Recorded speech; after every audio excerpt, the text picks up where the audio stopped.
Saya terkadang suka mendengar rame obrolan tentang malam Jumat, tanda petik. Ayo sunnah Rasul.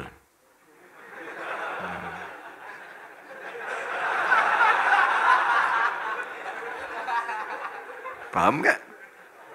Hah? Ya berdoa aja dulu ya. Berdoa yang serius, mudah-mudahan ya 2 hari sebelum kiamat lah bisa nikah ya. Insyaallah. Ayo sunnah Rasul, malam Jumat ayo sunnah Rasul. Nah, yang saya tahu hadis yang menyebutkan itu ternyata hadis maudhu. Benarkah? Katanya tahu, engkau nanya itu mah teh. Ya, yang saya tahu hadis yang menyebutkan itu ternyata hadis maudhu. Benarkah? Nah, sedangkan berhubungan intim suami istri tidak hanya malam Jumat saja, alias kapanpun saja harinya bebas.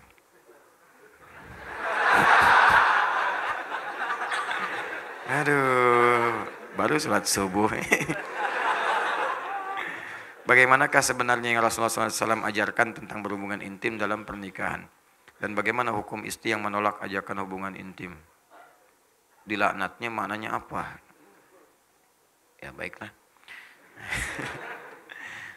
Baik, yang pertama, perihal tentang berhubungan seksual suami istri di malam Jumat, apakah bagian dari sunnah? Sepanjang pengetahuan kami, tidak ada satu hadis pun, atau bahkan ayat Al-Quran pun, yang mengkhususkan misalnya hubungan suami istri di hari-hari tertentu, malam-malam tertentu.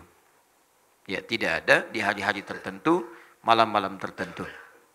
Sehingga Syekh Wahbah Az-Zuhaili, Allah yarham, dalam kitabnya Al-Fiqhul Islami wa Adillatuh. Saya sarankan kalau ada rezeki beli kitab ini. Sudah ada terjemahannya dalam bahasa Indonesia. Ini bagus sekali. Komparasi fikih Islam, dalilnya lengkap. Itu salah satu guru kami. Saya diantaranya mengaji fikih kepada Syekh Wahbah Az-Zuhaili. Ini orang hebat nih. Disebut As-Suyutil Mu'asir. Imam Suyutinya kontemporer. Jadi kalau bicara biasa, tapi kalau nulis hampir di setiap bidang ilmu, beliau ada tulisannya. Banyak tulisannya itu. Syekh Wahbah Az-Zuhaili. Beliau menuliskan dalam kitabnya Al-Fiqhul Islami wa Adillatuh, cetakan tahun 1985. Beliau sampaikan, walaysa minas sunnati, awas, walaysa minal sunnati al-jima' fi layalin muayyanah. Dan tidak tersebut dalam sunnah itu, ya terdapatnya kemudian isyarat hubungan seksual suami istri di malam-malam khusus. Misal di malam Jumat saja, atau di malam Sabtu saja, ya atau di malam misalnya Senin saja, tidak disebutkan. Ya tidak disebutkan. Bahkan ketika ayat Al-Quran turun itu bahkan di malam-malam Ramadan pun, ya itu kalau misalnya terjadi hasrat itu diperkenankan.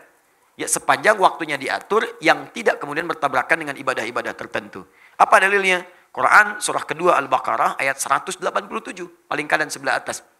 Ya uhilla lakum lailatus siyami rafathu ila nisaikum hunna libasul lakum wa antum libasul lahun. Ya dihalalkan bagi kalian kalau ingin bercumbu suami istri di malam-malam Ramadan, silakan saja. Silakan. Cuman dilakukan di waktu-waktu yang baik. Ya dia pakaianmu, kamu pakaiannya. Berhubunganlah dengan baik. Ya dengan cara yang elok dan seterusnya. Jadi tidak ada waktu-waktu yang spesial. Adapun mungkin tafsiran ini terkait dengan keterangan Nabi sallallahu alaihi wasallam di hadis riwayat At-Tirmidzi. At-Tirmidzi nama aslinya Muhammad, bapaknya namanya Isa. Muhammad bin Isa tumbuh berkembang sampai wafat di Tirmidz, dikenal dengan At-Tirmidzi. Menyampaikan riwayat dalam kitabnya nomor hadis 496. Ya, man ightasala fi yaumil jumu'ati wa ghassala wa kabbara ya wabtakara. Siapa yang mandi di hari Jumat, mandinya sempurna hari Jumat. Mandinya sempurna, dibasuh awal sampai akhirnya. Ya, ghassala itu biasanya dalam bab fikih al-ghusl seperti mandi junub. Sempurna gitu kan? Ya, jadi teliti, rapi, ya dari wudhu terlebih dahulu, kemudian rapi dari atas sampai bawah sempurna dibersihkan. Itu ghassala. Ya, ghassala yughassilu. Ghuslun babul ghusli, bab mandi secara menyeluruh. Ya, babul janabah, bab mandi dalam janabah. Babul ghuslu, mandinya itu mandi terkait dengan janabah. Ghassala diartikan itu. Siapa yang sebelum berangkat Jumat mandi, mandinya seperti orang mandi junub, sempurna dia. Kemudian dia berangkat ke Jumat di awal waktu, mengambil saf paling depan. Ada yang nafsirkan di awal waktu, ada yang nafsirkan ngambil saf paling depan sepanjang tidak mengganggu saudaranya. Menafsirkan saf paling depan itu bukan Anda kemudian melihat peluang di situ kemudian menerobos orang sampai orang tidak nyaman. Ya, punten, saf pertama nih, saf pertama, bukan. Ya, datang di awal, duduk dengan nyaman. Ada orang datang, berikan ke lapangan. Bukan Anda datang terlambat, nerobos saf paling depan. Sudah penuh, Pak. Urusan penuh, urusan Anda. Urusan saya dengan malaikat nih. Pengen dicatat depan, unta. Ya. Baik. Nah, itu nggak dibenarkan. Lalu dia datang saf pertama. Duduk dia, mendengarkan khutbah dengan benar sampai selesai. Maka orang ini seperti mendapatkan ibadah puasa dan sholat selama setahun penuh. Dapat pahala orang puasa dan sholat malam selama setahun penuh. Cuman Jumat itu seperti hadisnya sahih. Termasuk disahihkan oleh Syekh Al-Albani. Sahih hadisnya. Jadi kalau Anda berangkat di hari Jumat, Jumat itu peluang banyak pahalanya. Banyak sekali. Dari wudhunya, dari mandinya, dari macam-macamnya, dari berangkatnya sampai masuknya dicatat pahalanya, sampai sholawatnya, sampai istighfarnya, sampai berdoanya. Bahkan pasca Jumat pun ada doa khusus yang kalau Anda berdoa dengan benar sulit untuk ditolak. Hafal doanya? Hafal doanya? Ya. Allahumma ikfina bihalalika an haramik. Allahumma kfina bihalalika an haramik wa aghnina bifadlika amman siwak wa bita'atika an ma'siyatik. 3 hal yang dimintakan. Pasca Jumat minta. Sunnah minta. Ya Allah, cukupkan aku ya Allah dengan segala yang halal darimu dan jauhkan aku dari segala yang haram yang tidak engkau tetapkan. Yang halal.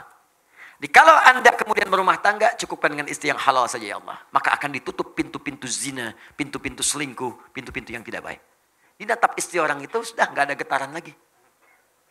Udah selesai, biasa aja. Dia hijab oleh Allah. Yang menarik itu cuma istri sendiri. Istri orang punya orang. Nah, ini kan kadang-kadang pasangan sendiri kayak nggak menarik. Pasangan orang seperti ketarik-tarik. Punya media sosial, ditatap status seseorang. Punya media sosial, ditatap status suami orang gitu kan. Kenapa suami saya tidak seperti Ustadz ya? Suami ibu ditetapkan oleh Allah sesuai dengan kepentingan ibu. Istri saya dikasih saya, atau istri orang lain dikasih suami seperti yang seperti itu. Kenapa? Karena itu yang sesuai untuknya. Itu yang bisa mengantarkannya ke surga. Partner untuk berbuat baik dalam kemuliaan. Itu poinnya. Dan Anda minta kepada Allah, jadi Anda nggak akan bersentuhan dengan yang haram. Harta, minta yang halal, Anda akan bersentuhan dengan yang haram.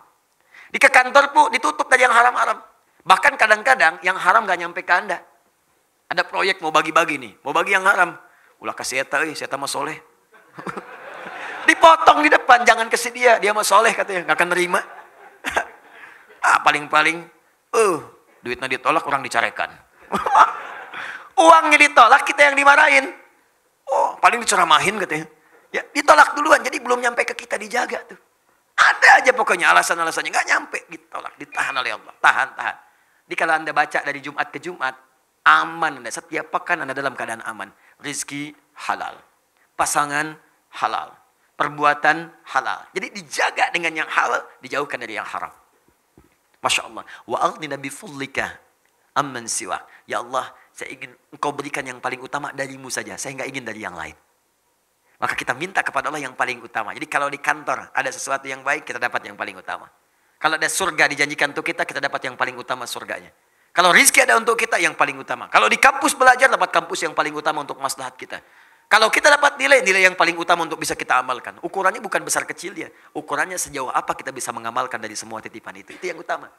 Boleh jadi bagi saya, sepeda utama. Bagi Anda, motor yang utama.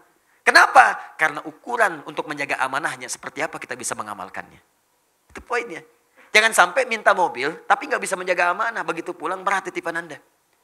Hati-hati. Orang itu nggak punya sepeda, mimpi punya motor, belum pernah mobil apalagi. Tapi ke masjid, sendalnya dipakai, berangkat 2 kilo jalan kaki. Anda sepeda ada, mobil ada, motor ada. Bahkan bercita-cita punya pesawat. Ke masjid aja nggak pernah dipakai, bagaimana hisapnya? Saya sering menyampaikan, kalau Allah titipkan amanah baru, pakai dulu untuk ibadah. Ada baju dikasih, pakai dulu untuk sholat, supaya hisapnya ringan. Pakai dulu.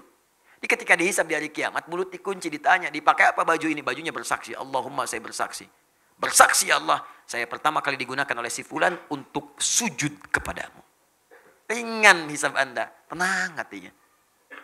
Jadi kan kadang-kadang baju baru, udah dijahit, beres semua, pakai, pakaian pertama undangan. Dihisab kemudian di hari kiamat. Apa yang kamu lakukan pertama kali? Undangan ya Allah. Saya ngundang kamu 5 kali sehari, kenapa kamu nggak datang? Kenapa nggak datang? Apa jawabannya? Dan mulutnya dikunci. Nah, itu poin-poinnya. Ya, kemudian bita'atika amman siwak. Ya Allah, bimbing saya untuk taat terus kepadamu dan jangan berikan saya kesempatan untuk bisa taat kepada selainmu. Dijaga tuh. Kalau wafat dalam keadaan demikian, indah.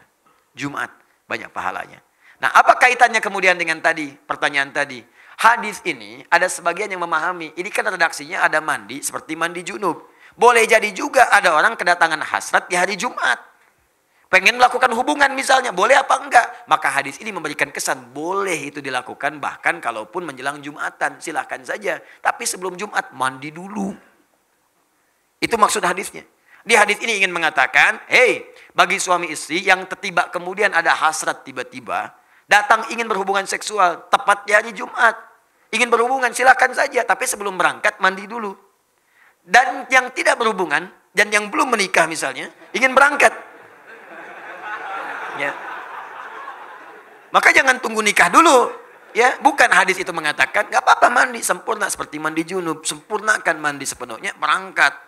Dapat pahala puasa dan sholat malam selama setahun. Paham maksudnya? Dan sedangkan di malam-malamnya nggak ada hadis spesifik. Nggak ada hadis spesifik. Ya. Boleh saja kalau ingin bercanda atau macam-macam, tapi hati-hati jangan sampai menempatkan sebuah riwayat tidak pada tempatnya. Ya, ayo sunnah, malam Jumat, ya. Misalnya sunnah apa ini? Sunnahnya apa? Kalau tidak ada, tidak usah diteruskan. Maksud saya bukan sunnah hubungan suami istri, sunnah membaca Al-Kahfi, sunnah membaca sholawat, ya, sunnah memperbanyak Al-Quran. Silahkan Al-Kahfian, Yasinan, Baqarahan, Nisaan, dengan Ali Imranan, silakan hidupkan malam untuk baca Al-Quran. Tuh, nggak usah kemudian jadi ribut. Wah, Yasinan, rame gitu. Terus yang lain nggak apa-apa, silakan Al-Kahfian, nggak apa-apa. Baqarahan, Anisaan, Anamalan, Anahlan, kan? Silakan, ada masalah. Hidupkan aja, ya. Ada pahala dapatkan daripada saling mencela yang tidak jelas, kan? Paham ya?